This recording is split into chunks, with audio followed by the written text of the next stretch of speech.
Hello friends, welcome to VM Literacy channel. இன்னைக்கு இந்த வீடியோல 6th standard maths term 2 exercise 3.1ல 10th sum பார்க்கலாம். If Guna marks his product to be sold for rupees 325 and gives a discount of rupees 30, then find the SP.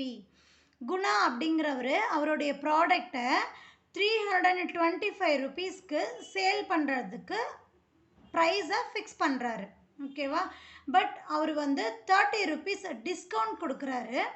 Discount கொடுத்ததுக்கப்புறம் selling price எவ்வளோ இருக்கும் அப்படின்னு சொல்லி கேட்குறாங்க. இப்போ மார்க்டு ப்ரைஸ் அப்படின்னு சொல்லுவோம், ஆர் டேக் ப்ரைஸ் அப்படின்னு சொல்லுவோம். இப்போ நம்ம ஏதோ ஒரு ப்ராடக்ட் வாங்க போகிறோம், கிளாத்ஸ் ஆகட்டும் இல்லை வேறு ஏதாவது மிஷினரிஸ் ஏதாவது வாங்க போகும்போது அதில் லேபிளில் போட்டிருக்கக்கூடிய அந்த ரேட்டை விட டிஸ்கவுண்ட் போக ரெடியூஸ் பண்ணி கொடுப்பாங்க இல்லையா? ஸோ அதுதான் இங்கே நமக்கு கொஷின்னு. லேபிள் ப்ரைஸ் 325, அங்கே டிஸ்கவுண்ட் 30 ருபீஸ் ரெடியூஸ் பண்ணிடுறாங்க.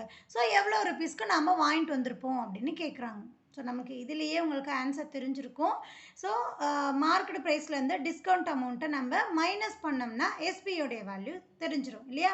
ஸோ இதை நம்ம ஸ்டேட்மெண்ட்டில் எழுத போகிறோம். Market price of his product rupees 325, discount rupees 30. நாம் எஸ்பி வேல்யூ ஃபைண்ட் பண்ணணும். ஓகேவா?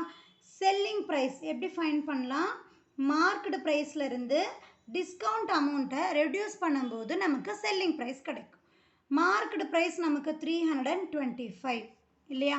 லேபிள் ப்ரைஸ் மைனஸ் டிஸ்கவுண்ட் எவ்வளவு? 30 ருபீஸ். இப்போ இது ரெண்டையும் ரெடியூஸ் பண்ணோம்னா நமக்கு எஸ்பியோடைய வேல்யூ கிடைக்கும்.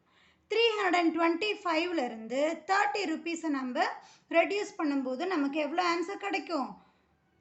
295 அப்படின்னு கிடைக்கும். So selling price of his product rupees 295 rupees. சரியா? 10th ஒன்றுக்கான ஆன்சர் ஃபைண்ட் பண்ணிட்டோம். எக்ஸ்ப்ளனேஷன் புரிஞ்சிருக்குன்னு நினைக்கிறேன். டவுட் இருந்ததுன்னா கமெண்ட் பண்ணுங்கள். மறக்காமல் விஎம் லிட்ரஸி சேனலுக்கு சப்ஸ்கிரைப் பண்ணிக்கோங்க. தேங்க்யூ ஃபார் வாட்சிங்.